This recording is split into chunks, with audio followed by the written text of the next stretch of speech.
ଶୁଣୁ ଧନ, ଯେତେବେଳେ ପଛ କଥା ମନେ ପଡ଼ିଯାଏ ନା, ଇଚ୍ଛା ହୁଏ ତୋତେ ଦେଖା କରିବାକୁ।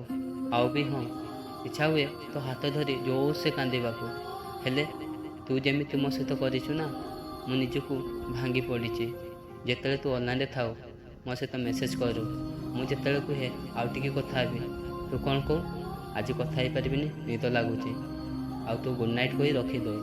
ତାପରେ ମୁଁ ଯେତେବେଳେ ଦେଖେ ତୁ 1-2ଟା ପର୍ଯ୍ୟନ୍ତ ସେଇ ଅନଲାଇନ୍ ହିଁ ଥାଉ, ତ ଭାବ ମୋତେ କେତେ କଷ୍ଟ ହେଉଥିବ।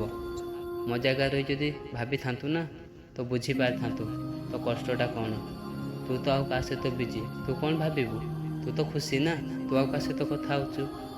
ଆଉ ବି ତୋତେ ମୋତେ ଗାର୍ଲଫ୍ରେଣ୍ଡ କହିବାକୁ ମୋତେ ନିଜକୁ ବି ଖରାପ ଲାଗୁଛି। କାହିଁକି ନା ମୁଁ ତୋତେ ବହୁତ ବିଶ୍ୱାସ କରୁଥିଲି, ଆଉ ସେ ବିଶ୍ୱାସ ଆଉ କେବେ ନୁହଁ।